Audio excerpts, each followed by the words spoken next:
Magandang araw po, welcome po sa aking channel of 9TV. Patalas sa 10.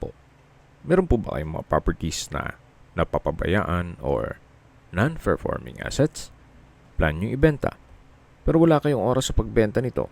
Kung ito'y pagkakatiwala nyo po sa amin, tawag lang po kayo sa aking numero, usap po tayo, gawa ko po ng video for free.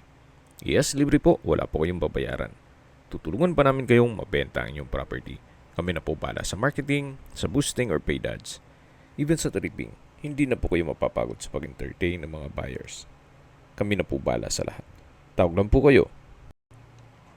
Nandito po tayo ngayon sa isang exclusive subdivision dito sa Kawit, Cavite. Ito pong bagong video presentation natin ay isang brand new house and lot na may swimming pool. May lot area po ito na 201 square meters at may floor area na 180 square meters. Ang swimming pool po ay may 4.5 feet ang lalim, then 3 by 5 ang width and length. May 5 bedrooms, 4 bathrooms, 6 split type aircon, 3 set ng water heater, may Korean blinds, 2 sofa set, at Alba stove with oven. Meron din pong plastic lounge set sa poolside. Then, may mga built-in cabinets. Naka-landscape na rin po ito. Then, dito po sa fasad ay meron pong wall panels with corner glass walls and window. Modern design po siya. Then, ito pong balkonahe ay naka-glass railing. At yan po yung garahe na may tubular na gate. At kakasya po dito 2 sasakyan.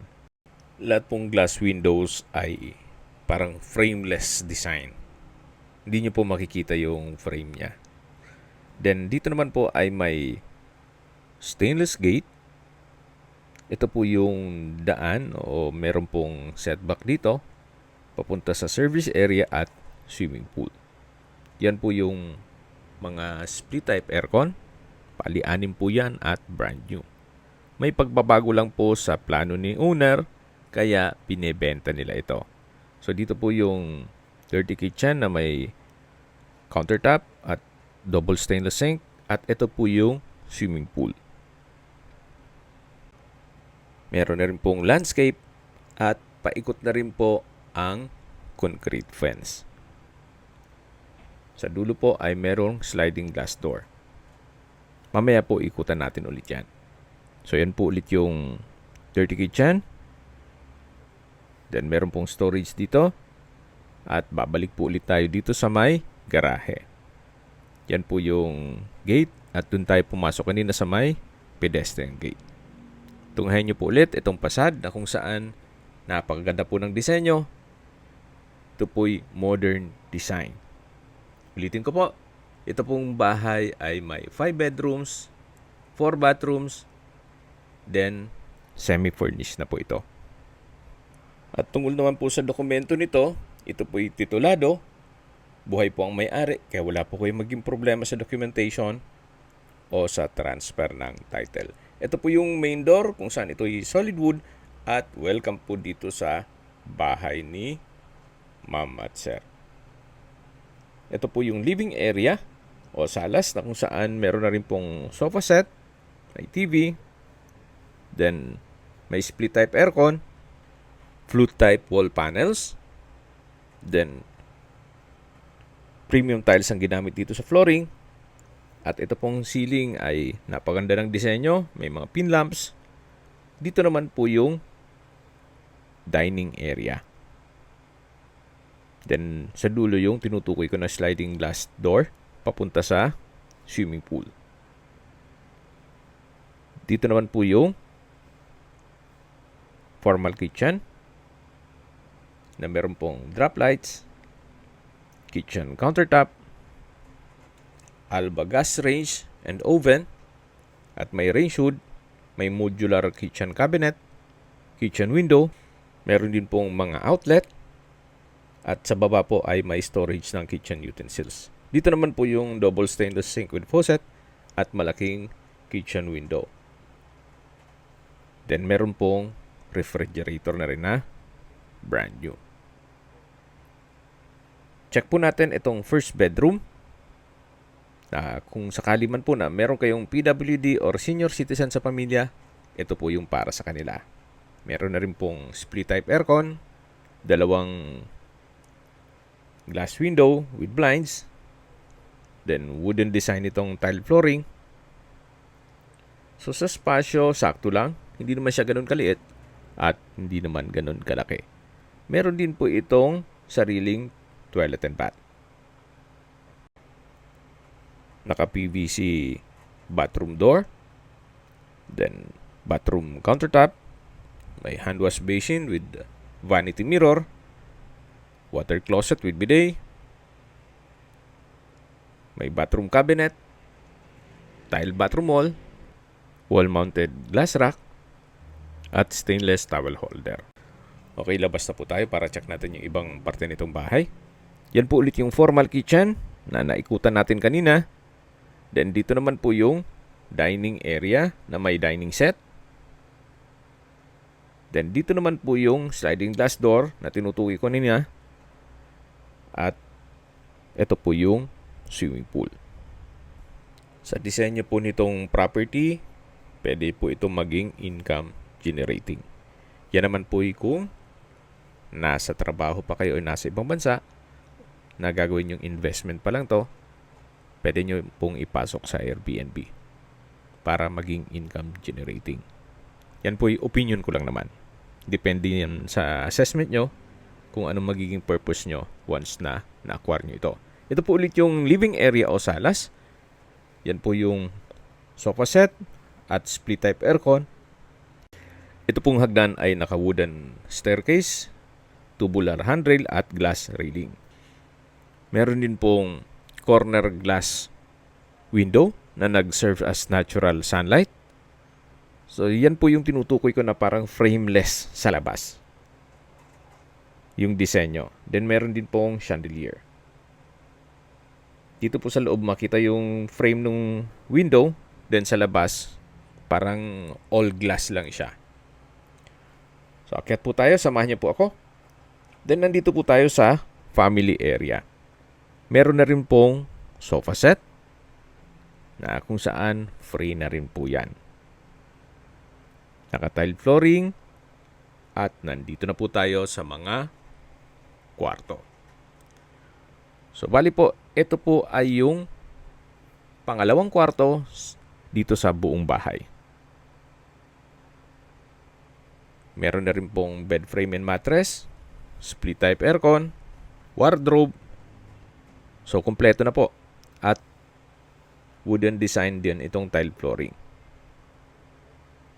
So, yan po yung second bedroom. Then, next is yung toilet and bath o common toilet and bath na kung saan maayos naman na toilet fixtures. Halos same design. Yung hand wash basin, vanity mirror, glass rack, water closet, then shower enclosure. Naka-tile bathroom wall from floor to ceiling po yan. At meron pong hot shower set at overhead shower. Meron din po itong bathroom window. So kahit po may shower enclosure, meron pa ring shower curtain. At stainless towel rack. So ito po yung toilet and bath dito sa second floor. Next is third bedroom. Check po natin. So, meron na rin pong wardrobe. Then, bed frame and mattress. Customized glass windows. May split type aircon. At wooden design din po ang tile flooring. So, yan po yung third bedroom. At lipat na po tayo dito sa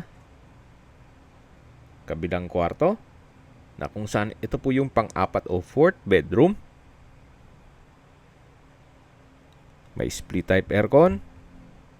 Customized glass window with blinds. Then same flooring lang po dun sa kabila. Wooden design. At pulido naman po ang pagkapintura ng ceiling at wall. Meron din po itong wardrobe from floor to ceiling at drawer and dresser. Dito po sa dulo ay meron pong toilet and bath. May bathroom countertop, hand wash basin, vanity mirror, bathroom cabinet, water closet with bidet, shower enclosure, hot shower set, overhead shower, bathroom window, at may shampoo rack. So ito po yung toilet and bath ng 4th bedroom. So na-maximize po nila yung space. Then lalabas na po tayo ulit dito sa may family area. At yan po yung mga kwartong na-check natin kanina. Pati yung common toilet and bath. At dito na po yung 5th bedroom. So mas malaki po ito. Kaya ito po yung master bedroom. Naka-ceiling cove design. Meron pong customized glass window. May split type aircon. Wooden design ng tile flooring. At may sariling toilet and bath. Check po natin. May bathroom countertop, hand wash basin, walk-in closet, bathroom cabinet, then shower enclosure, may hot shower set, overhead shower, water closet with bidet, stainless towel rack. Yan po yung overhead shower at naka-ceiling cove design din po dito sa area to. So ito po yung toilet and bath dito sa master bedroom. At tunghayan nyo po ulit bago tayo lumabas. Napaganda po ng kombinasyon ng kulay. So labas na po tayo. Yan po ulit yung family area at yung mga kwartong naikutan natin kanina. Then dito naman po ay may access door o sliding glass door na papunta naman sa balkonahe o terrace, na kung saan ito po yung naka glass railing at stainless handrail. Yan po yung wall lamps. At ito po yung garahe, yung main gate, at dito naman po yung inyong mga magiging kapitbahay, kung saan napakatahimik po ng lugar, sariwa ang hangin. Sa klima naman po, banayad lang, hindi naman siya ganun kainit at hindi naman ganun kalamig. At isa pa po sa big factor na dapat nyo i-consider sa lokasyon nitong property. Malapit po siya sa lahat. Okay, sa distance, location at travel time portion na po tayo.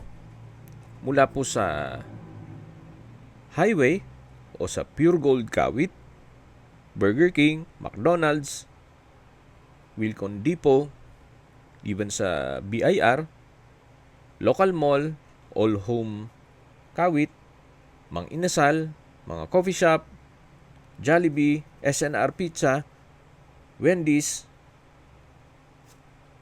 at San Pedro Calungsod Medical Center, ang distance is 1.3 kilometers at ang travel time is 5 minutes. Opo, meron pong malapit na hospital dito. At yan po yung lagi kong binabanggit sa inyo na dapat nyo i-consider sa paghanap ng property, yung meron pong malapit na hospital.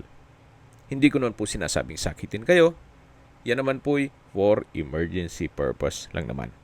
At mula naman po sa Cavitex, Kawit Toll Plaza, ang distance is 5.6 kilometers at ang travel time is 19 minutes. Mula naman po sa PTEX, ang distance is 17 kilometers at ang travel time is 36 minutes. Kung manggagaling naman po sa MAUA, ang distance is 21 kilometers at ang travel time is 48 minutes. At kung manggagaling naman po sa airport, Ang distance is 22 kilometers at ang travel time is 41 minutes. Okay, sa presyo na po tayo. Binebenta po ito ni owner sa halagang 16.8 million pesos net. Ibig pong sabihin, si buyer na po ang sasagot sa lahat ng taxes at expenses with regard to documentation. Kung may mga katanungan po kayo, tawag lang po kayo sa aking numero. At sa mga kababayan naman natin nasa ibang bansa, meron po akong Telegram. Sa mga iPhone user naman, may iMessage. Meron din pong Imo, Skype, Viber at WhatsApp. Same number lang po, 0917-316-3399. Sa mga nagtatanong naman po ng aming Facebook, meron po kaming Facebook page na Nov9TV at Facebook Real Video. Meron din pong TikTok at Instagram. May ibang YouTube channel po kami na The Nov9TV channel,